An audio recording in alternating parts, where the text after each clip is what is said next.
Let's make Italian Easter pie. This is also known as Pizzagaina, Pizza Rustica, a few different names across Italy, and it's really common in central and southern Italy. My nonna, who is from Calabria, used to make this every Easter. Let's start by making our pastry. To a bowl, add 354 grams, 2.5 cups of flour. Add in 115 grams, half a cup of cold cubed butter. Rub the butter into the flour. You can do this with your hands, a pastry cutter, or even 2 knives. Keep working the mixture until it comes together like a wet sand. If you squeeze it together in your hand, it will hold and then crumble apart with a single touch. To the mixture, add in 4 grams, 1 teaspoon of salt, and give that a stir. Then make a well in the center of your flour mixture. To the well, add 1 egg, 2 tablespoons, 30 milliliters of extra virgin olive oil, and 5 milliliters, 1 teaspoon of white vinegar. The olive oil gives this dough a really silky consistency, and the vinegar helps to keep it flaky. Slowly start to bring in the flour mixture.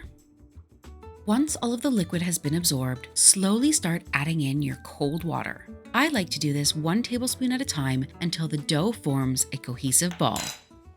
Make 2 discs with your dough. You'll want one that's slightly larger than the other. I like to press them fairly flat before I refrigerate them because it's easier to roll afterwards. Wrap them up and pop them in the fridge for at least 1 hour or overnight. If you have a food processor, you can chuck everything in and make the dough in there. But I'm showing you by hand just in case you haven't got one. But if you really hate making pastry, just buy some from the store. It will work just as well. Let's prepare our filling. Start by chopping 60 grams, 2 ounces, or half a cup of salami. You want to cut these into fairly small pieces so they incorporate really evenly throughout the pie. Then chop 60 grams, 2 ounces, or half a cup of prosciutto. I also have 180 grams, 6 ounces, or 1.5 cups of ham that I've chopped up into cubes. I like the flavor combination of these 3 meats, but you can add in any cooked meat you have on hand. You can even put hard-boiled eggs in the pie or cooked spinach or escarole, whatever you want to add to boost the flavor of your pie. To a bowl, crack 4 eggs. Give those a light whisk just to break them up a little bit. It will help the other ingredients incorporate easier. Add 1 gram, 1/4 teaspoon of freshly grated nutmeg.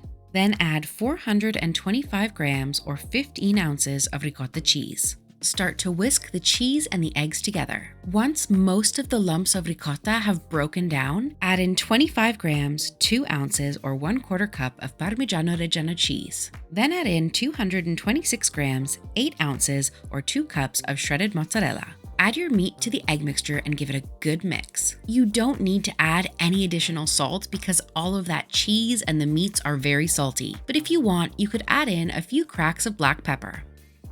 Preheat your oven to 425 degrees Fahrenheit or 220 degrees Celsius. I'm using a 9-inch, 22 centimeter springform pan. Lightly flour your work surface and start with your larger piece of dough. Evenly roll it out in a circular shape. If you have any little cracks around the edges, just pinch them together while you're rolling. I find it really helpful to twist my dough every now and again so that it doesn't stick to my work surface. A great way to test if your dough has been rolled out enough is take your springform pan and pop it on top of the dough. If you can pull up the edges and it reaches the top, you can stop rolling. Gently lift your pastry. I find the best way to do this is by rolling it back onto my rolling pin. Unroll it into your pan and then carefully guide the edges in. You may have a little bit of overlap of the pastry, but that's okay. Just give it a little press into the sides of the tin.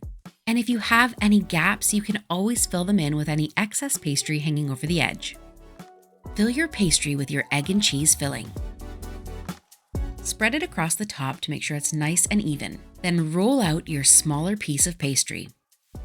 Just like we did with the bottom piece, we'll test that it's big enough and then roll it back over our rolling pin to easily lift it onto our pie. Place the top of the pastry over your pie, being careful to remove as much air as you can, and then press the edges of the dough together so that they really stick. Trim your excess pastry, leaving about 1 to 2 centimeters for a bit of a crust. If you notice any gaps between the pastry, now's a great time to press them together. For the egg wash, add 1 egg to a bowl with a splash of water, and then whisk it really well with a fork. Brush all over the top of the pastry. And then with a sharp knife, make a cross in the center of the pastry. This allows any air to escape. And into the oven. As soon as you put the pie in the oven, turn the heat down to 350 degrees Fahrenheit or 175 degrees Celsius. This Easter pie needs to cook for 1 hour and 15 minutes. Let your pie cool for about 5 minutes before removing the outer ring of your springform pan. Then give it an additional 10 minutes before serving up. You could also make this the day before and even serve it cold or at room temperature. Buon appetito e buona Pasqua! If you're looking for more Italian Easter recipes, you have to try my Nonna Giuseppina's Easter bread, pane di Pasqua, complete with colored eggs. Thank you so much for watching. If you found this video helpful, please hit the like button down below and make sure to subscribe because I come out with a new video every week. See you next time.